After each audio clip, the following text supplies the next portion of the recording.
George Clooney and Amal Clooney, the power couple whose 2014 Venetian wedding fairy tale captivated the world, have long epitomized Hollywood glamour intertwined with global advocacy. Yet, recent whispers from their inner circle paint a more nuanced portrait, a marriage that, after a decade of highs and heartaches, has settled into a comfortable camaraderie rather than fiery romance. It all ignited with George's startling admission in a candid interview, "No arguments, ever," sparking a cascade of speculation. Is this the hallmark of idyllic harmony, or a subtle symptom of emotional drift?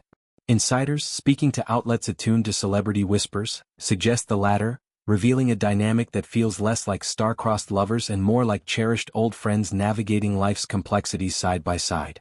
Let's rewind to that sun-drenched September day in 2014, when Venice's canals shimmered under a canopy of gondolas and paparazzi flashes. George, the silver fox charmer fresh off Gravity's Oscar triumph, stood beside Amal, the Beirut-born human rights lawyer whose intellect and poise had ensnared him at a Lake Como dinner party 2 years prior. Their courtship was the stuff of rom-com legend, George's playful persistence chipping away at Amal's professional armor, culminating in a proposal over agnolotti and a harpsichord serenade.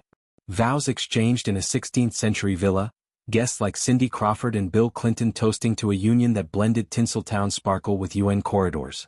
Twins arrived in 2017, Ella and Alexander, bundles of joy that softened George's perpetual bachelor image and amplified Amal's fierce maternal advocacy. Fast forward 11 years and the Clooneys' public facade remains impeccable. Red carpet arm-in-arm at Clooney Foundation galas, Amal's elegant interventions at international tribunals, George's directorial ventures like the Tender Bar underscoring their shared commitment to substance over superficiality. But peel back the layers and sources intimate with the family describe a subtle shift. People around them are whispering that they barely see each other, confided one insider, painting a picture of parallel lives sustained by mutual respect rather than daily entwinement. George's globe-trotting for films, Wolves with Brad Pitt, Tequila Empire expansions, and Amal's high-stakes legal battles in London and The Hague mean stolen weekends, not seamless routines. When they do converge, it's in the cozy confines of their Sonning estate, where twins splash in the pool and global issues are dissected over dinner. Yet, this insider muses, the marriage feels more like a partnership of convenience.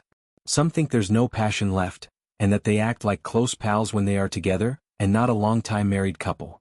This aversion to conflict, George's professed never-argue ethos, emerges not as a superpower but a red flag in this narrative. In a town where explosive spats fuel tabloid fodder, think Pitt Aniston or Jolie Smith, the Clooney's serene discourse is enviable on the surface. But psychologists might argue it signals avoidance, a deliberate sidestep of friction to preserve equilibrium. Amal, with her Oxford-honed debate skills, could eviscerate opponents in court. George, the quick-witted host of legendary Lake House bashes, thrives on banter. Their silence on discord? Perhaps a vow to shield the twins from volatility, or a recognition that after years of navigating fame's glare, harmony trumps heat. It's like they've become each other's most trusted advisors, another source elaborates, evoking a think tank duo rather than a bedroom blaze. Amal consults George on case strategies. He bounces script ideas off her incisive mind. Dates? More likely strategy sessions than candlelit whispers.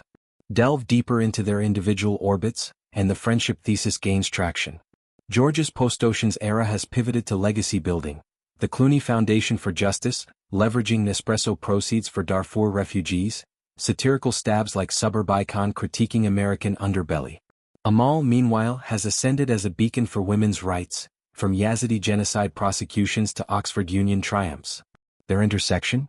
Joint op-eds on Ukraine, shared spotlights at Clooney galas raising millions for human rights. But romance?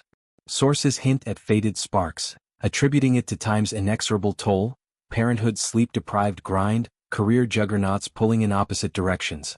They're like best friends who co-parent brilliantly, the tipster adds, but the butterflies? Those flew the coop years ago. No infidelity rumors swirl, it's a cleaner fade, a mature acceptance that love evolves from lust to loyalty. Contrast this with their courtship's fever, George's 2013 Gravity Press Tour, where Amal's name slipped into every anecdote, her 2014 Vanity Fair cover, gushing about his endless charm. Twins' arrival supercharged their bond, George, once child-free by choice, now doting dad piloting tiny planes, Amal balancing bottles and briefs. Yet, by 2020's pandemic isolation, strains emerged. George's directorial sabbatical clashing with Amal's virtual hearings, twins homeschooling a shared but exhausting frontier. Insiders recall heated, but hushed, policy debates. George's Hollywood liberalism versus Amal's pragmatic internationalism, resolved not with shouts but strategic pauses. Today their social feeds curate perfection. Amal in power suits at Davos, George toasting tequila at farm-to-table fundraisers. But off-camera? Quiet evenings with board games, not grand gestures. This platonic pivot isn't unique to the Clooneys. Celebrity marriages often morph under scrutiny's microscope. Think Goldie Hawn and Kurt Russell's conscious uncoupling light, thriving on companionship over convention. For George and Amal, it's amplified by their twins, now school-aged whirlwinds demanding stability. They prioritize the kids above all, a confidant notes, and that means modeling respect, not fireworks. Amal's 2023 book on feminist jurisprudence, prefaced by George, underscores their intellectual synergy. His 2024 Nespresso collab benefiting justice initiatives mirrors her ethos. Passion may wane but purpose endures.